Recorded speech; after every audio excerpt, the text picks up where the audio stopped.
¿Cuál es la cosa más cruel que tu madrastra hace para excluirte? Mi madrastra Rebeca tenía el sistema perfecto para hacerme invisible en mi propia casa mientras se veía como la madre del año ante todos los demás. Cada fin de semana planeaba actividades familiares súper elaboradas, pero de alguna manera siempre había una razón para que yo no pudiera participar. Y solo tenemos 4 boletos para el parque acuático y justo viene a visitarnos el primo de tu papá. Tal vez para la próxima, mi cielo. O inscribía a sus hijos biológicos, Toño y Mariana, en actividades que convenientemente chocaban con cualquier cosa en la que yo estuviera involucrada. Tu partido de fútbol es el mismo día que el recital de piano de Toño, y de verdad necesitamos apoyarlo como familia. ¿Lo entiendes, verdad, mi amor? La peor parte era cómo documentaba todo en Facebook o Instagram, haciendo que pareciera que éramos una familia ensamblada perfecta. Publicaba fotos de sus paseos con frases como: «Qué bendición pasar tiempo de calidad con todos mis hijos, pero yo nunca salía en ninguna porque siempre estaba en casa, en un entrenamiento, o estudiando para el examen en el que ella insistía que debía concentrarme». Cuando los parientes preguntaban por mí, decía cosas como: Mari prefirió quedarse a leer o Mari tenía otros planes con sus amigos, haciendo que pareciera que yo elegía autoexcluirme. Se ponía muy creativa también con los días festivos. Cada Navidad compraba pijamas a juego para todos, pero la mía misteriosamente se perdía en el envío. Actuaba súper decepcionada y prometía volver a pedirla, pero nunca llegaba a tiempo. Para las fotos familiares me colocaba ligeramente detrás de todos o en un borde donde era fácil que me recortaran después. Cuando planeaba las vacaciones, siempre elegía fechas que chocaban con mis eventos escolares y luego actuaba sorprendida al darse cuenta. No. Es la misma semana de tu feria de ciencias. Ya trabajaste muchísimo en ese proyecto, no podemos sacarte de la escuela. Que tu abuela se quede contigo. Mi papá estaba completamente despistado porque Rebeca era muy hábil para que todo pareciera un accidente o una consideración de mi agenda. Incluso me compraba después regalos caros de culpa y hacía un gran show. Sentí tan feo que te perdieras el viaje que te compré esta laptop nueva para la escuela. Todos pensaban que era súper considerada y generosa. Incluso puso a mi propia familia extendida en mi contra sin que se dieran cuenta. En las reuniones familiares, me ofrecía de voluntaria para lavar los platos o cuidar a los primos más pequeños, mientras los demás jugaban o veían películas juntos. Mari es tan responsable y madura, ella misma se ofreció a ayudar. Yo nunca me ofrecía, pero aprendí que discutir me hacía ver como una niña caprichosa y malagradecida. Esto pasó durante 4 años, desde que tenía 13 hasta los 17. Rebeca me había convertido con éxito en un fantasma en mi propia familia, mientras mantenía la imagen de la madrastra devota que se esforzaba tanto por incluir a su hijastra difícil. El punto de quiebre llegó en mi último año de preparatoria. Me habían aceptado con una beca parcial en la universidad de mis sueños por admisión anticipada. Era un logro enorme por el que había trabajado durante años. La carta de aceptación llegó en diciembre y estaba emocionadísima de compartir la noticia en la cena de Navidad con toda la familia extendida. Rebeca lo sabía porque la carta llegó a la casa, pero actuó encantada y dijo que haríamos un gran anuncio en la cena para celebrarlo como se debía. Llegó el día de Navidad y teníamos unos 20 parientes. Rebeca había decorado todo a la perfección y preparado una cena muy elaborada. Justo antes de sentarnos a comer, se puso de pie con su copa de champán para hacer un anuncio.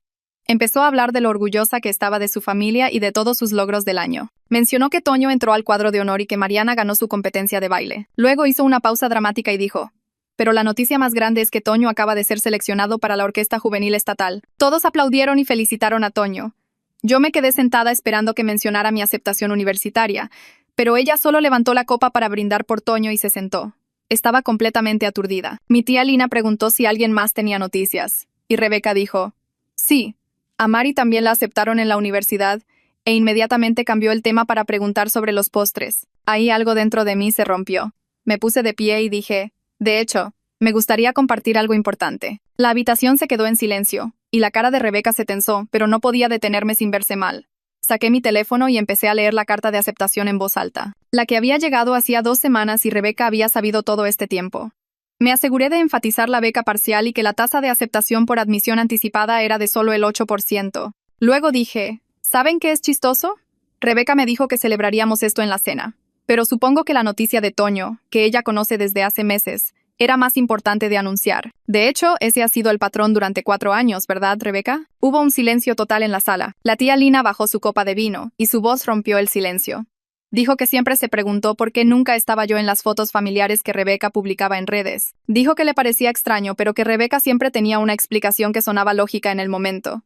Mi tío empezó a sentir y dijo: «Sí, ahora que lo pienso, Mari ha faltado a prácticamente todo en los últimos 4 años». Otra tía intervino sobre el viaje a la playa el verano pasado, donde Rebeca dijo que yo tenía que estudiar para el examen de admisión, como el Exani 2 o PA. Luego mi prima del lado de mi papá mencionó el fin de semana de esquí donde supuestamente tuve gripe. Uno por uno, los parientes comenzaron a enumerar las veces que yo no estuve y las excusas de Rebeca. La cara de Rebeca se puso de roja a blanca en unos 10 segundos. Agarró el borde de la mesa y pude ver sus nudillos pálidos. Su historia cuidadosamente construida se estaba desmoronando frente a todos y no podía detenerlo. Mi prima Laura se inclinó y me miró directamente. Dijo que pensó que yo era una adolescente chiflada que no quería pasar tiempo con la familia. Dijo que incluso le había comentado a su mamá que yo era mamona y antisocial. Pero ahora se daba cuenta de que cada vez que yo estaba ausente, Rebeca había dado una razón que lo hacía parecer mi elección, mi agenda o mi preferencia. La mamá de Laura intervino y recordó que Rebeca siempre me ponía a lavar los platos en las reuniones diciendo que yo me había ofrecido a ayudar. Mi tío dijo que le pareció raro que yo siempre estuviera cuidando a los niños pequeños en lugar de convivir con los demás. Otro pariente mencionó las pijamas navideñas a juego y cómo la mía siempre faltaba, o era de talla incorrecta, o se perdía en el envío. Las conexiones se estaban haciendo rápidamente. La gente recordaba cosas que habían descartado como coincidencias o mala suerte. El sistema de Rebeca solo funcionaba cuando la gente miraba cada incidente por separado. Al juntarlos todos, el patrón era obvio. La voz de Rebeca salió temblorosa cuando finalmente habló. Dijo que yo estaba siendo dramática y sacando las cosas de contexto. Dijo que las familias ensambladas son difíciles y a veces hay conflictos de horarios. Dijo que se esforzó al máximo por incluirme, pero que yo era difícil y distante.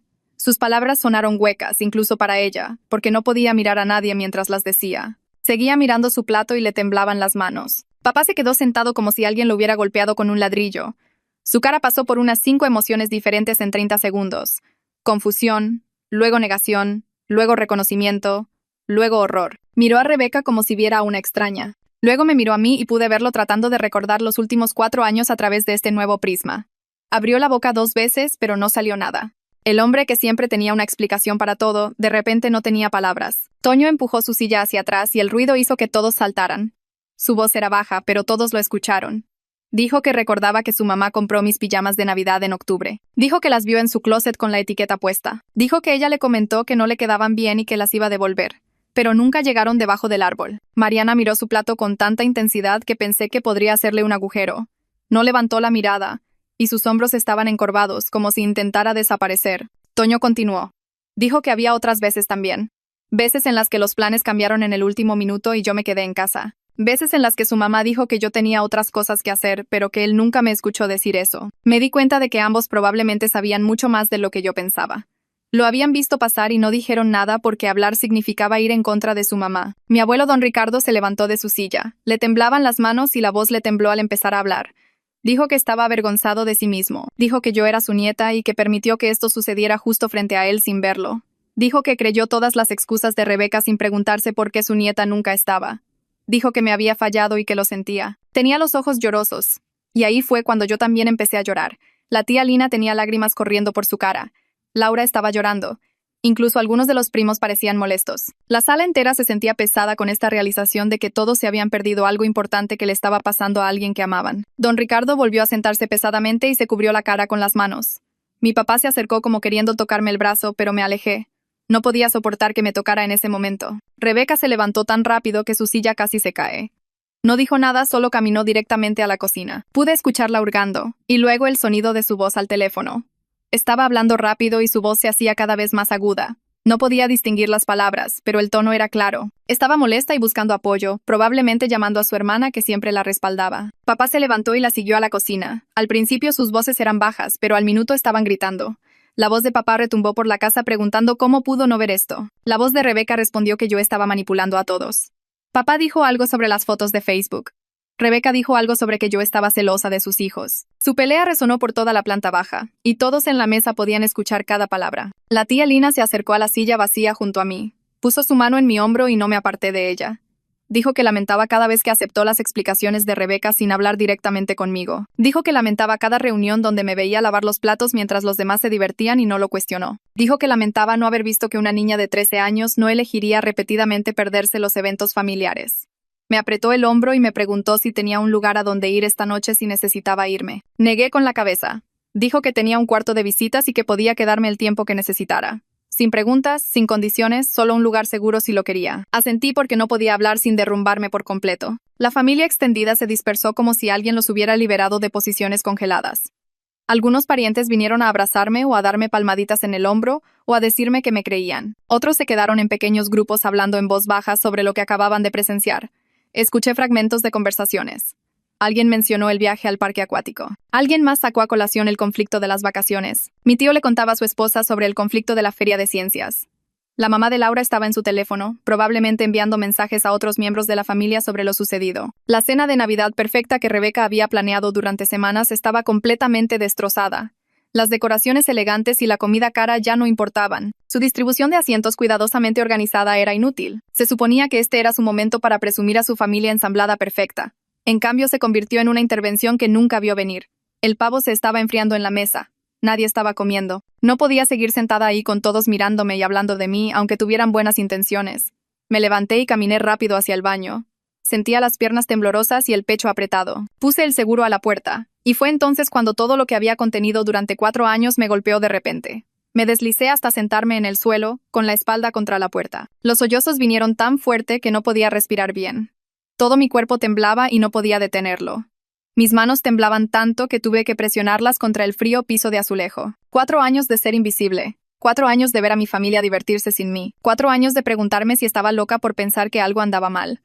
4 años de regalos caros de culpa que nunca compensaron perderme todo lo que importaba. Todo salió en jadeos y sollozos ahogados que traté de amortiguar para que nadie escuchara. Al cabo de un rato, alguien llamó suavemente a la puerta del baño. Me limpié la cara e intenté respirar con normalidad, pero mi voz aún salió áspera cuando dije que saldría en un minuto. Era mi prima Melly, y me preguntó si podía mostrarme algo. Abrí la puerta, y ella se deslizó dentro con su teléfono. Abrió sus álbumes de fotos y empezó a deslizar. Semana Santa de hace 2 años. Día de Acción de Gracias del año pasado.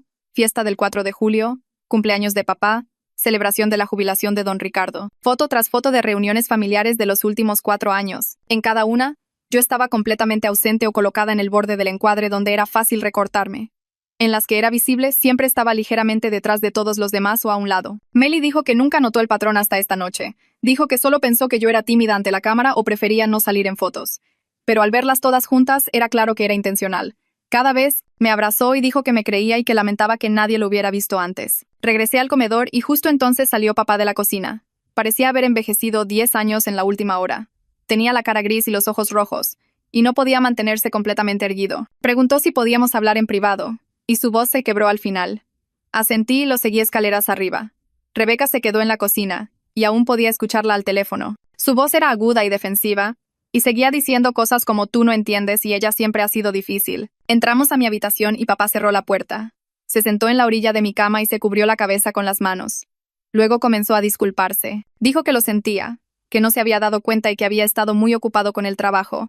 Dijo que Rebeca parecía tener todo bajo control con las cosas de la familia, así que simplemente la dejó encargarse. Siguió poniendo excusas sobre su horario y lo buena que era Rebeca organizando las cosas y que confió en ella para que me incluyera. Me quedé de pie junto a mi cómoda con los brazos cruzados y esperé a que terminara. Cuando finalmente me miró, le dije que ese era exactamente el problema. Dejó de ponerme atención. Le entregó a su hija a alguien que no me quería cerca, y luego simplemente se desentendió. Intentó discutir que no se desentendió, pero lo interrumpí. Le pregunté cuándo fue la última vez que fue a uno de mis partidos de fútbol. ¿Cuándo fue la última vez que me preguntó sobre la escuela sin que Rebeca se lo recordara? ¿Cuándo fue la última vez que hicimos algo solo nosotros dos? No pudo responder a ninguna de ellas. Papá dijo que quería arreglarlo todo en ese momento. Dijo que podíamos buscar terapia familiar y tener una gran charla con Rebeca para resolver esto. Me reí, pero no fue una risa real. Le dije que no podía reparar 4 años de daño en una sola conversación. Que no podía simplemente disculparse y hacer que todo desapareciera. Pareció como si le hubiera dado un puñetazo en el estómago. Su cara se arrugó y comenzó a llorar. Lloraba de verdad, con los hombros temblando. Dijo que me falló como padre y que lo lamentaba muchísimo. Me sentí mal al verlo llorar. Pero también me sentí enojada, porque ¿dónde estuvo esta emoción durante los últimos 4 años? La tía Lina llamó a la puerta y preguntó si quería quedarme en su casa por unos días. Dijo que tenía un cuarto de visitas y que podía tener espacio para pensar. Papá se puso en pánico y empezó a decir que no, pero dije que sí antes de que pudiera terminar. Le dije que necesitaba tiempo fuera de esa casa y lejos de Rebeca. Pareció devastado, pero asintió. Saqué mi maleta de deporte del closet y empecé a meter ropa en ella. Papá se sentó en mi cama, mirándome empacar y llorando en silencio. Agarré mi cepillo de dientes del baño, mi cargador de teléfono y mi laptop. Abajo podía escuchar la voz de Rebeca subiendo de volumen. Ahora estaba gritando que arruiné la Navidad y lo malagradecida que era después de todo lo que había hecho por mí. Le decía a quien estuviera al teléfono que se había esforzado mucho conmigo, pero que yo nunca apreciaba nada. La escuché decir que los regalos caros, la linda habitación y la escuela privada eran un desperdicio en mí. Papá también lo escuchó, y su rostro se puso aún más pálido. Cerré mi maleta y le dije que lo llamaría en unos días. Me preguntó si podía abrazarme, y lo dejé, pero no le devolví el abrazo.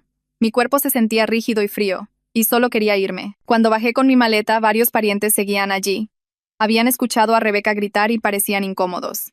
La tía Lina me estaba esperando junto a la puerta principal con su abrigo puesto. Mi tío se acercó y me abrazó fuerte. Dijo que lamentaba no haber visto lo que estaba pasando y prometió mantenerse en contacto directamente conmigo, en lugar de pasar por Rebeca. Algunos otros parientes me abrazaron y dijeron cosas similares. Me dieron sus números de teléfono y me dijeron que llamara cuando quisiera. Toño estaba parado cerca de las escaleras y cuando lo miré me dijo en voz baja: «Lo siento». Eso me sorprendió, porque Toño usualmente seguía la corriente de lo que Rebeca quería. Sus ojos se veían tristes y culpables. Mariana no estaba a la vista. Rebeca salió de la cocina justo cuando yo me iba. Tenía la cara roja e hinchada por llorar y gritar. Intentó decirme algo, pero la tía Lina se interpuso entre nosotras y dijo: «Ahora no, Rebeca». Salimos al carro de la tía Lina y tiré mi maleta en el asiento trasero. En casa de la tía Lina, ella preparó té y nos sentamos en la mesa de su cocina. Me dijo que hablara y dejara salir todo. Y así lo hice. Durante 2 horas seguidas le conté cada incidente que podía recordar de los últimos 4 años. El viaje al parque acuático donde no había suficientes boletos. Las vacaciones que chocaban con mi feria de ciencias. Las pijamas de Navidad a juego que nunca llegaron. Las fotos familiares donde siempre estaba en el borde. La forma en que Rebeca me ofrecía de voluntaria para lavar los platos en cada reunión. Los regalos caros de culpa que venían después de perderme eventos importantes.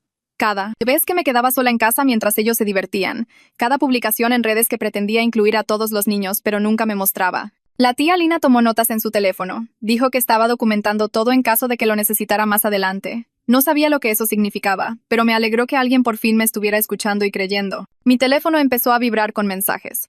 Los saqué y vi textos de diferentes miembros de la familia. Algunos eran de apoyo, diciendo que me creían y que lo sentían. Otros estaban enojados, diciendo que causé un escándalo en Navidad y avergoncé a la familia. Un mensaje de la hermana de Rebeca me llamó malagradecida y consentida. Otro de mi primo decía que estaba siendo dramática y que Rebeca siempre hacía su mejor esfuerzo. Leí todos y me sentí mal. Incluso con todo lo que había pasado, algunas personas seguían pensando que yo era el problema. Apagué el teléfono por completo y lo guardé en mi maleta. La tía Lina preparó el cuarto de visitas con sábanas limpias y me dio algunas pijamas viejas de su hija para usar. Intenté dormir, pero mi mente seguía repasando la confrontación. La cara de Rebeca cuando empecé a leer la carta, el silencio en la sala, Meli mostrándome todas esas fotos, papá llorando en mi habitación, Rebeca gritando lo malagradecida que era. Todo se repetía en mi cabeza. A la mañana siguiente, el teléfono de la tía Lina sonó temprano. Contestó en la cocina y la escuché decir: «Sí, está aquí y está bien». Luego vino al cuarto de visitas y dijo que papá quería que nos viéramos a desayunar. Había llamado preguntando si podíamos hablar en la cafetería de la calle principal. Dijo que sonaba como si no hubiera dormido nada. Le dijo que se había quedado despierto toda la noche revisando fotos viejas y publicaciones en redes. Me vestí y la tía Lina me llevó a la cafetería. Papá ya estaba allí en una cabina junto a la ventana. Se veía terrible. Tenía los ojos hinchados y rojos y la misma ropa de ayer. Tenía café frente a él, pero parecía frío y sin tocar. Me deslicé en la cabina frente a él e inmediatamente sacó su teléfono. Había abierto la cronología de Facebook de Rebeca de los últimos 4 años. Empezó a deslizar y a mostrarme publicación tras publicación. Semana Santa de hace 2 años con fotos de Toño y Mariana buscando huevos. Sin mención de mí. Día de Acción de Gracias del año pasado con toda la familia alrededor de la mesa. Yo no estaba en la foto. Fiesta del 4 de julio en el lago, Toño y Mariana en el bote. Sin Mari. Cena de cumpleaños de papá. Foto familiar con todos vestidos elegantemente. Yo no estoy. Una y otra vez. Cientos de fotos durante 4 años. En las que aparecía, estaba borrosa en el fondo o cortada en el borde. Cada título hablaba de tiempo familiar bendecido o tiempo de calidad con todos mis hijos, pero yo faltaba en casi todas. Papá dijo que nunca revisaba mucho el Facebook de Rebeca porque él vivía los momentos reales, pero al verlo todo junto así, finalmente vio el patrón. Dijo que fue como si le cayeran escamas de los ojos. Papá dejó el teléfono y me miró al otro lado de la mesa. Dijo que se sintió cómodo dejando que Rebeca manejara toda la planificación familiar y los horarios. Dijo que era más fácil dejarla coordinar todo porque parecía disfrutarlo y él estaba ocupado con el trabajo. Dejó de preguntarme cómo me sentía o qué quería hacer. Simplemente asumió que si había un problema yo se lo diría. Pero yo había intentado decírselo y él siempre creyó las explicaciones de Rebeca. Dijo que eligió el camino fácil y eso le costó su relación con su hija. Dijo que me falló como padre y que no sabía si alguna vez podría perdonarlo. Su voz se quebró y las lágrimas rodaron por su rostro allí mismo en la cafetería. Me senté allí mirando a este hombre destrozado frente a mí y no supe qué decir. Alargué la mano por encima de la mesa y puse mi mano sobre la suya. Le dije que apreciaba que finalmente lo viera, pero que esto no era algo que pudiéramos arreglar en un desayuno. Asintió y se secó los ojos con su servilleta. Luego le expliqué la situación de la aceptación universitaria paso a paso. Le conté cómo llegó la carta 2 semanas antes de Navidad y lo emocionada que estaba. Le dije que Rebeca parecía genuinamente feliz por mí cuando se la mostré. Dijo que haríamos un gran anuncio en la cena para celebrarlo correctamente con toda la familia. Describí sentarme en esa mesa el día de Navidad esperando que ella lo mencionara después de anunciar la noticia de la orquesta de Toño. La forma en que desestimó mi logro con 5 palabras antes de cambiar el tema. El rostro de papá se puso gris mientras escuchaba. Dijo que recordaba ese momento, pero que no se había dado cuenta de lo que pasó porque estaba ocupado felicitando a Toño. Sacó su aplicación de calendario y me mostró que Rebeca sabía de la aceptación de Toño en la orquesta desde octubre. Había esperado 2 meses para anunciarlo específicamente en la cena de Navidad. El momento no fue una coincidencia en absoluto. Fue calculado para eclipsar mi noticia que ella sabía que venía. Papá parecía que iba a vomitar allí mismo en la cafetería. La mesera vino a rellenar nuestro café y preguntó si queríamos pedir comida, pero ninguno de los dos podía comer. Papá pagó el café y nos quedamos allí otra hora mientras me preguntaba sobre otros incidentes. Cada pregunta llevaba a otro recuerdo de las exclusiones cuidadosamente construidas de Rebeca. Finalmente, dijo que deberíamos volver a casa para que él pudiera hablar con Rebeca conmigo presente. No estaba segura de querer enfrentarla todavía, pero tampoco quería que papá fuera manipulado para creer su versión de los hechos de nuevo. En el camino a casa me contó sobre la pelea que tuvieron después de que me fui la noche de Navidad. Dijo que Rebeca estaba furiosa porque la avergoncé frente a toda la familia. Seguía diciendo que yo estaba exagerando todo y siendo manipuladora. Le dijo que yo siempre había sido difícil y malagradecida sin importar cuánto se esforzara. Papá dijo que al principio empezó a creerle, porque eso era lo que siempre hacía. Pero luego la tía Lina lo llamó a medianoche y le dijo que mirara la cronología de Facebook de Rebeca. Fue entonces cuando empezó a revisar 4 años de publicaciones y fotos. Dijo que verlo todo junto así le revolvió el estómago. Rebeca había creado toda esta narrativa falsa en línea mientras me borraba sistemáticamente de la familia real. Admitió que estaba empezando a verla diferente, pero también dijo que todavía la amaba y no sabía qué hacer. Le dije que no le estaba pidiendo que eligiera entre nosotros. Solo necesitaba que reconociera lo que sucedió y dejara de poner excusas por su comportamiento. Necesitaba que viera que esto no se trataba de que yo fuera difícil o de que ella hiciera su mejor esfuerzo. Se trataba de una exclusión deliberada disfrazada de accidentes durante 4 años. Papá se detuvo en la entrada de la casa y apagó el coche. Prometió que comenzaría terapia individual para entender cómo se perdió todo. Dijo que quería ser un mejor padre, incluso si era demasiado tarde para arreglar el pasado. Nos sentamos en el coche durante unos minutos antes de entrar. Cuando entramos por la puerta principal, Rebeca estaba esperando en la sala. Tenía los ojos rojos e hinchados como si hubiera estado llorando toda la noche. Tenía pañuelos en la mano y se levantó cuando nos vio. Inmediatamente comenzó a hablar, de una manera ensayada, sobre cuánto lamentaba que yo me sintiera excluida. Dijo que nunca quiso hacerme sentir invisible y que se había esforzado mucho por ensamblar a nuestra familia. Cada frase se centró en sus intenciones, sus esfuerzos y sus sentimientos. Seguía diciendo que hizo su mejor esfuerzo y que las familias ensambladas son difíciles. La dejé terminar todo su discurso preparado. Luego le dije que no quería su disculpa en ese momento. Dije que no lamentaba lo que hizo. Lamentaba que la hubieran atrapado. Hay una gran diferencia. El rostro de Rebeca se arrugó y comenzó a llorar más fuerte. Dijo que yo estaba siendo cruel e imperdonable. Dijo que estaba tratando de arreglar las cosas y que yo ni siquiera le daba una oportunidad. Me mantuve tranquila y le dije que necesitaba tiempo para procesar 4 años de exclusión sistemática. Su disculpa, centrada en sus intenciones en lugar del impacto de sus acciones, me decía que todavía no lo entendía. Fue entonces cuando Toño entró en la sala. Miró a Rebeca llorando y luego a mí parada con papá. Le dijo a Rebeca que se detuviera. Su voz era baja pero firme. Dijo que la había visto excluirme durante años y no dijo nada porque era más fácil. Dijo que sabía sobre las pijamas navideñas faltantes. Sabía sobre las fechas de vacaciones que siempre chocaban con mi horario. Sabía que ella me colocaba fuera de las fotos familiares a propósito. Dijo que estaba avergonzado de haberse quedado en silencio, pero que ya no lo haría. Rebeca miró a Toño como si la hubiera abofeteado. Mariana apareció en la puerta, pero no dijo nada. Solo se quedó allí mirando el suelo. El hecho de que Mariana no la defendiera pareció sorprender a Rebeca más que el hecho de que Toño hablara. El llanto de Rebeca se convirtió en ira. Dijo que hizo su mejor esfuerzo con una hijastra difícil que nunca le dio una oportunidad. Dijo que yo siempre rechazaba sus esfuerzos por acercarse y hacía todo más difícil. Se giró hacia papá esperando que la respaldara como siempre hacía, pero papá habló en su lugar. Dijo que la evidencia no respaldaba esa historia. Dijo que pasó toda la noche revisando 4 años de documentación que mostraban un patrón claro. Dijo que las publicaciones de Rebeca en Facebook por sí solas demostraban que estaba creando una narrativa que no coincidía con la realidad. Rebeca abrió la boca para discutir, pero no salió nada. Subí a mi habitación y empecé a empacar una maleta con más ropa y mi laptop. Podía escuchar la voz de Rebeca subiendo de volumen abajo mientras discutía con papá. Toño apareció en mi puerta y preguntó si me iba de nuevo. Le dije que me quedaría en casa de la tía Lina hasta Año Nuevo y luego veríamos los siguientes pasos. Asintió y dijo que lo entendía. Se disculpó de nuevo por no hablar antes. Le dije que apreciaba que finalmente dijera algo, pero que no borraba 4 años.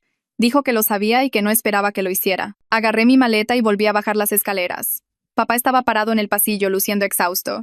Le dije que lo llamaría en unos días y que podríamos hablar más. Rebeca salió de la sala con lágrimas corriendo por su cara. Intentó decir algo, pero la pasé de largo hacia la puerta principal.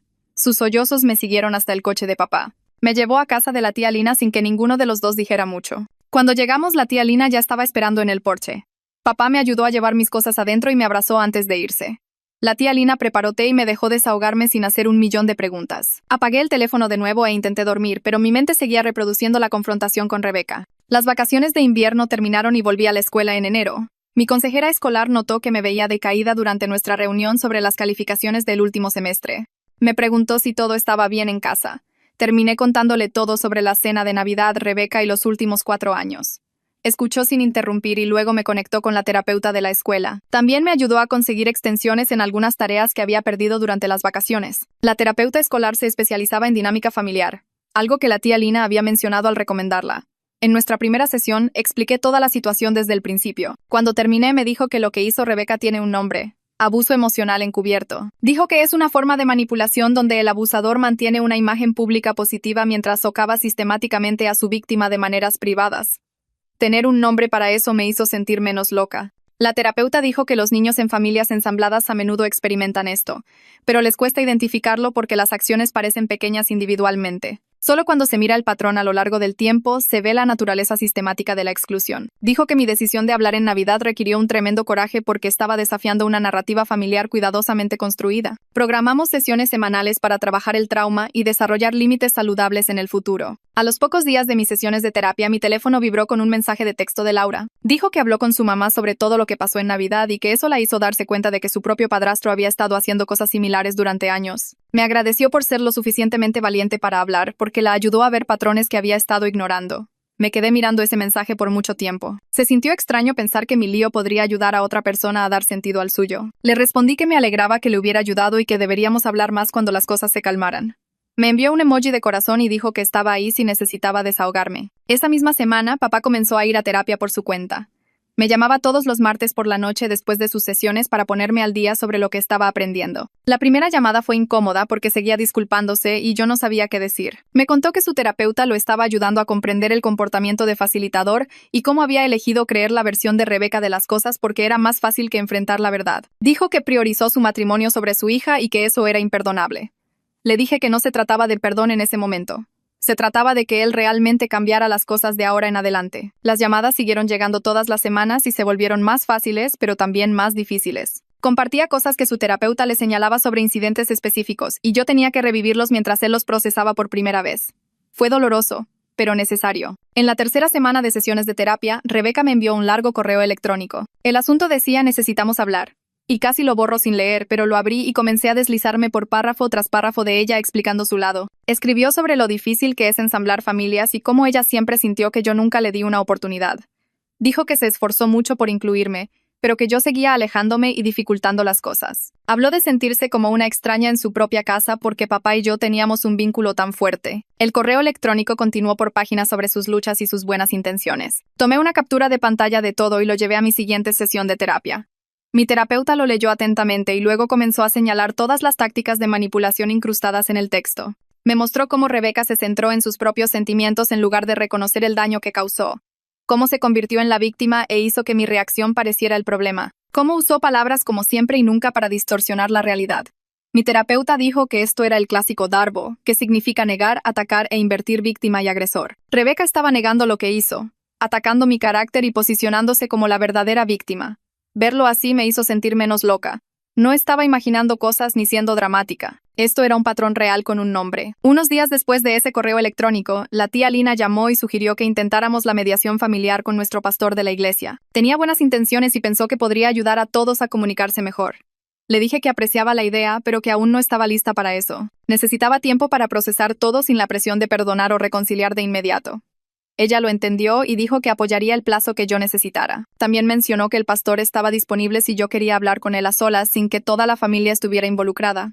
Dije que tal vez más tarde, pero no ahora. A principios de febrero, mi universidad envió un gran paquete de información sobre el fin de semana para estudiantes aceptados. Había formularios que llenar y un horario de recorridos por el campus y reuniones con profesores. Miré las fechas y me di cuenta de que caía en un fin de semana en el que normalmente se esperaba que hiciera algo con la familia. Llamé a papá y le pregunté si vendría conmigo a la visita universitaria. Dijo que sí inmediatamente, sin siquiera revisar su calendario. Prometió que Rebeca no interferiría con esto y se aseguraría de que ella entendiera que esto era solo para nosotros. Me sentí aliviada y asustada al mismo tiempo. Llegó el fin de semana y papá me recogió temprano el sábado por la mañana. Condujimos 3 horas hasta el campus y todo el tiempo me hizo preguntas sobre mi futura carrera y qué clases me emocionaban. Se sintió normal, de una manera que las cosas no se habían sentido normales en años. Cuando llegamos al campus no podía dejar de sonreír. Los edificios eran viejos y cubiertos de hiedra, y había estudiantes por todas partes que parecían felices y ocupados. Fuimos a las sesiones informativas, recorrimos los dormitorios y almorzamos en el centro estudiantil. Papá me vio absorber todo, y pude ver sus ojos humedecerse. Después de que terminó el recorrido oficial, caminamos por el campus por nuestra cuenta. Papá se detuvo cerca de la biblioteca y me dijo que estaba orgulloso de mí, pero que desearía haber protegido mejor este sueño. Su voz se quebró y tuvo que mirar hacia otro lado. Le dije que no podíamos cambiar los últimos 4 años, pero que podíamos cambiar lo que sucedería después. Asintió, se secó los ojos y seguimos caminando. En el camino a casa, tuvimos la conversación más honesta que jamás tuvimos sobre cómo funcionaría nuestra relación en el futuro. Le dije que lo quería en mi vida, pero que necesitaba que respetara mis límites con Rebeca. Eso significaba no presionarme para que la perdonara o fingiera que todo estaba bien. Significaba no poner excusas por su comportamiento o pedirme que entendiera su perspectiva. Significaba elegirme a mí a veces, incluso cuando eso hiciera que su matrimonio fuera más difícil. Papá escuchó sin interrumpir y dijo que lo entendía. Dijo que su terapeuta lo estaba ayudando a ver cómo había fallado exactamente en esas cosas durante 4 años. Cuando llegamos a la entrada, me sentí bien por cómo habíamos dejado las cosas. Luego entré a la casa y vi la puerta de mi habitación abierta. Siempre la mantenía cerrada. Subí las escaleras y me detuve en el umbral. Rebeca había redecorado completamente mi habitación. Nuevas cortinas, nueva colcha, nuevos cojines decorativos, todo en tonos de morado y gris. Había una nota en mi escritorio que decía sorpresa y espero que esto te ayude a sentirte más en casa. Sentí que el pecho se me apretaba y las manos me temblaban. Entró en mi espacio privado sin preguntar. Tocó mis cosas, las movió y lo cambió todo. Papá subió detrás de mí y preguntó qué pasaba. Señalé la habitación y dije que ella hizo esto sin mi permiso. Entró en mi espacio y redecoró como si fuera suyo para cambiar. Papá se mostró confundido al principio, como si no entendiera por qué estaba molesta. Luego algo hizo clic y su rostro cambió. Dijo, «Ay», finalmente lo entendió. Finalmente entendió por qué me sentía tan violada por su constante cruce de límites. Este no era un gesto agradable. Esta era otra forma de controlar mi espacio y tomar decisiones sobre mi vida sin incluirme. Le dije a papá que volvería a casa, pero que las cosas tenían que ser diferentes. Necesitaba reglas estrictas sobre mi espacio y mi tiempo. Rebeca y yo interactuaríamos mínimamente. Mantendría mi puerta cerrada con llave. Las actividades familiares serían opcionales para mí, no obligatorias. Papá accedió a hacer cumplir estos límites y dijo que hablaría con Rebeca esa noche. Pasé la noche en casa de la tía Lina mientras papá tenía esa conversación. Cuando volví al día siguiente, los ojos de Rebeca estaban rojos, pero no intentó hablar conmigo. Fui directamente a mi habitación y cerré la puerta con llave. Durante las siguientes semanas, Rebeca realmente luchó con la nueva dinámica. Seguía tratando de forzar conversaciones sobre sanar nuestra relación. Llamaba a mi puerta y preguntaba si podíamos hablar. Me enviaba mensajes de texto preguntando cuándo estaría lista para trabajar en las cosas. Dejaba notas por la casa sobre lo importante que era la familia. Papá tenía que seguir recordándole que me diera espacio. Lo escuchaba a través de las paredes diciéndole que dejara de presionar y me dejara ir a ella cuando estuviera lista. A veces ella lloraba y decía que esto no era justo. A veces se enojaba y decía que yo estaba siendo cruel.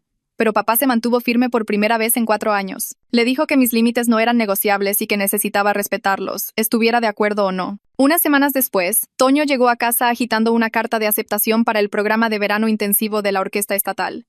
Rebeca llamó a todos a la sala e hizo un gran anuncio sobre lo orgullosa que estaba. Papá se levantó justo después de que ella terminó de hablar y dijo que quería agregar algo. Sacó su teléfono y les mostró a todos el correo electrónico de mi universidad con los detalles de mi beca y dijo que sus 2 hijos tenían noticias increíbles para celebrar. Toño pareció incómodo por un segundo, pero luego se acercó y me chocó los 5. Pedimos pizza y papá siguió alternando entre hablar sobre el programa de Toño y mis planes universitarios, como si se asegurara de que todo se mantuviera equilibrado. Rebeca se sentó en silencio en el sofá y no intentó tomar el control de la conversación.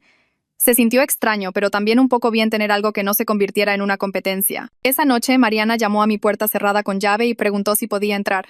Casi dije que no por costumbre, pero algo en la forma en que estaba parada allí, luciendo nerviosa, me hizo dejarla entrar. Se sentó en la orilla de la silla de mi escritorio y se picó un hilo suelto en sus jeans durante 1 minuto completo antes de empezar a hablar. Dijo que se había sentido culpable por el favoritismo durante años, pero que no sabía cómo mencionarlo sin empeorar las cosas. Admitió que sabía sobre las pijamas navideñas faltantes y los conflictos de vacaciones y cómo Rebeca siempre me colocaba fuera de las fotos.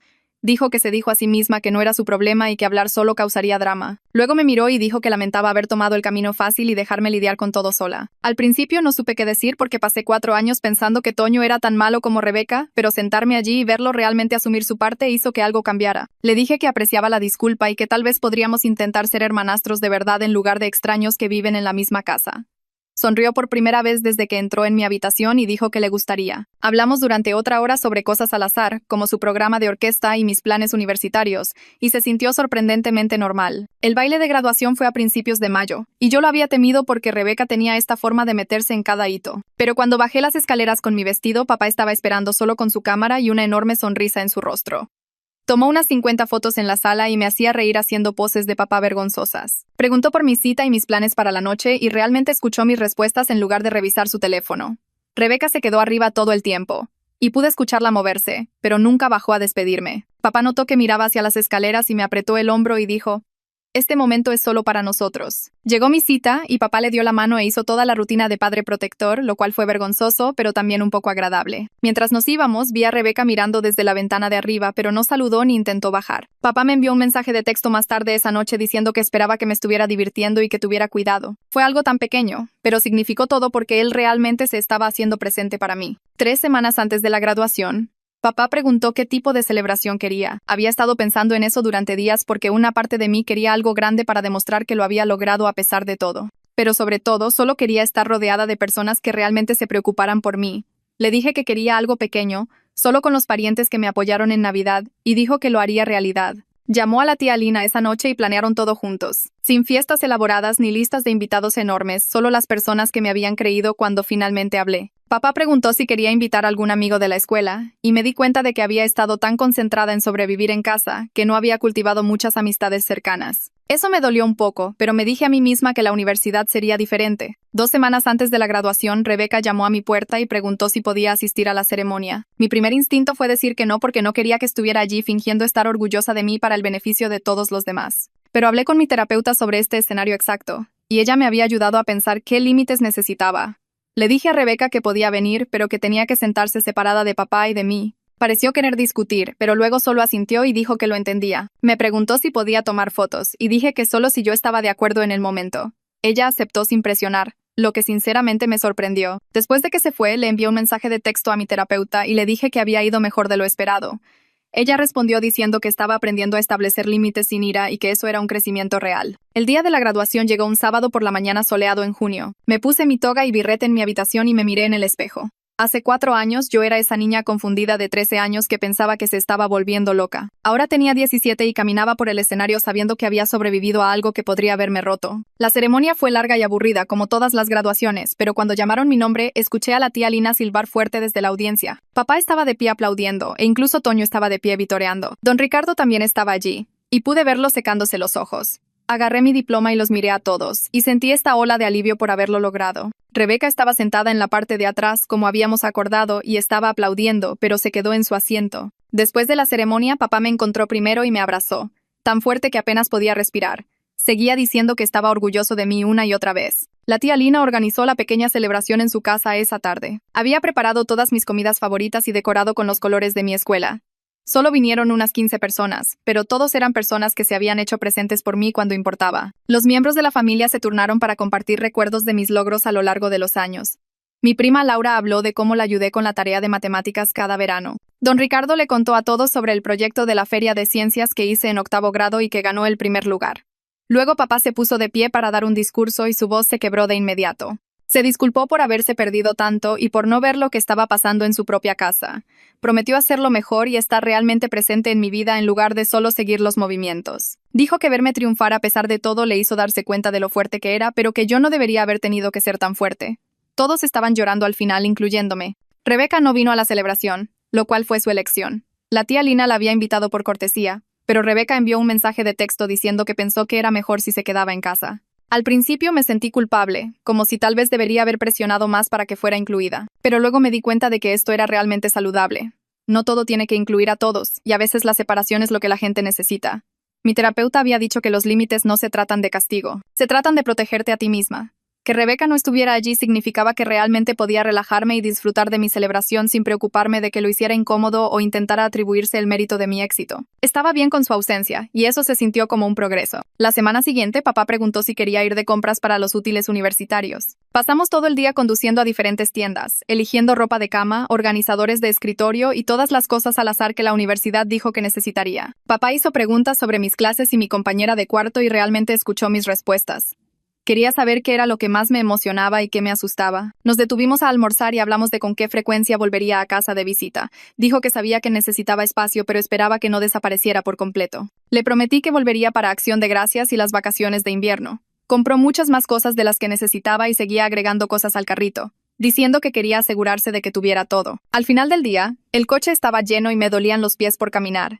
Pero se sintió muy bien pasar tiempo con él sin que Rebeca estuviera rondando o haciendo que todo girara en torno a Toño y Mariana. En julio, Rebeca me envió un mensaje de texto preguntando si podíamos tomar un café y hablar antes de que me fuera a la universidad. Me quedé mirando el mensaje durante 10 minutos, tratando de decidir cómo responder. Una parte de mí quería ignorarlo, pero mi terapeuta había estado trabajando conmigo para no evitar las conversaciones difíciles. Acepté reunirme en una cafetería del centro con un límite de tiempo establecido de 1 hora. Le dije a Rebeca que nos veríamos a las 2 y que tenía otro compromiso a las 3, así que no podíamos excedernos. Ella respondió de inmediato diciendo que eso le funcionaba. El día de la reunión estaba tan nerviosa que casi canceló 3 veces. Pero me presenté en la cafetería, y Rebeca ya estaba allí esperando. Había pedido su bebida, pero no me había comprado nada, lo cual agradecí porque significaba que no estaba tratando de hacer un gran gesto. Nos sentamos y me agradeció por aceptar reunirme. Rebeca comenzó a hablar y por una vez no puso excusas ni intentó reescribir la historia. Admitió que se sintió amenazada por mi relación con papá desde el principio. Dijo que verme con él le preocupaba que nunca fuera tan importante para él como yo, así que intentó minimizar mi presencia en la familia para asegurar su propio lugar. Dijo que comenzó pequeño, con pequeños conflictos de horarios, pero luego se convirtió en todo un patrón que no pudo detener. Admitió que lo de la cena de Navidad con mi aceptación universitaria fue calculado y cruel. Dijo que había estado en terapia durante meses tratando de entender por qué lo hizo y que sentirse amenazada no excusaba nada de eso. Fue la vez que más honesta fue conmigo, y no supe cómo procesarlo. Le dije que apreciaba su honestidad, pero que la confianza tardaría años en reconstruirse si es que alguna vez lo hacía. Ella lloró, pero lo aceptó. Acordamos intentar un contacto ocasional supervisado después de que yo estuviera en la universidad, pero sin promesas de más que eso. Cuando salí de la cafetería me sentí agotada, pero también más ligera, como si tal vez eventualmente pudiéramos encontrar algún tipo de paz, incluso si nunca éramos cercanas.